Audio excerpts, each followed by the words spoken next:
Day 3 for 28 Days Challenge. I'll be doing this sketch of 3 mangosteen and I'll be losing lots of details.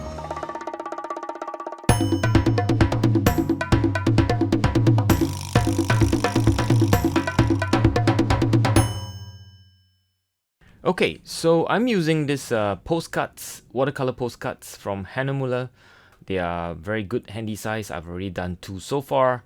Well, there are 30 of them, so let's see whether I can finish the bulk of that. Let's get going. Let's see how we will attack this 3 mangosteen.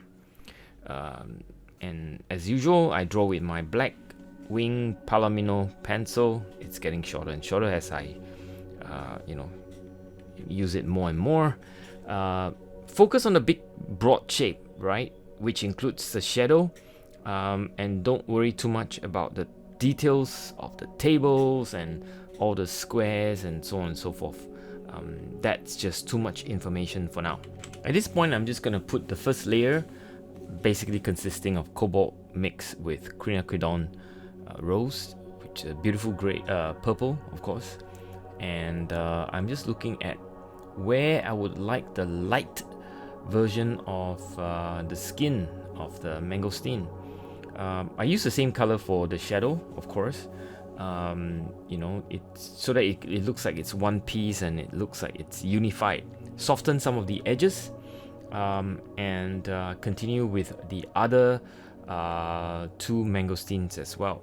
I'll be using a simple complementary color scheme, purple against yellow. And of course, don't just use a simple yellow, right? I mean, it has to be some kind of a combination of cool, warm yellow with some opaque thrown in and so on and so forth to make it, brighter and some variety of it.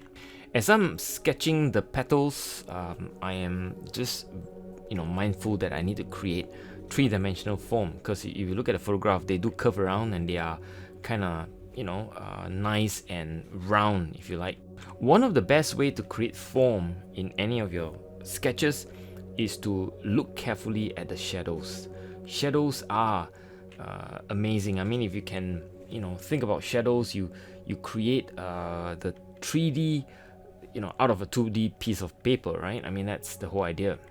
In this photograph, you can see that they are quite harsh lights. In other words, it's a bit of an extreme. There's actually a highlight that it's almost blown out to paper white, and then there's actually very, very dark shadow underneath the mangosteens on the right hand side.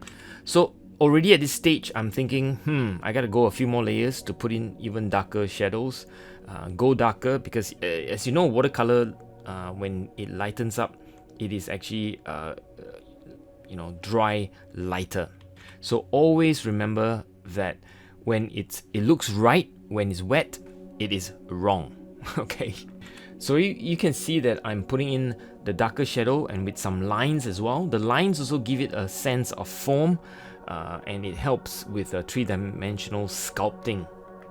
I might have overdone it. In other words, I might have thrown in a little bit more too dark color. Never mind, it's just a sketch anyway. And like I said, 28 days challenge. Not all of them are gonna be really good. I just need to be happy with it. I'm okay with this one so far. So continue to sculpt 3-dimensional petals and as well as the mangosteens itself.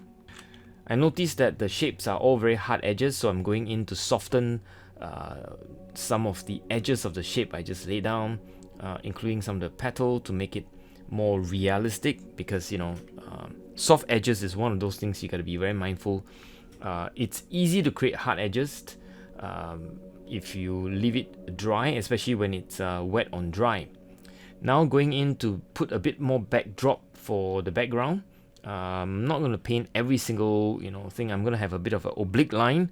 Oblique lines have a bit of an energy, and that's just how I want this sketch to be. So that's it. Put in my name, and I hope you like this series of videos so far. It doesn't take me too long to do it. 5 minutes of video. It probably takes me an hour or so per day to kind of sketch, do the video, and I'm kind of enjoying it. So I hope you are enjoying it as well.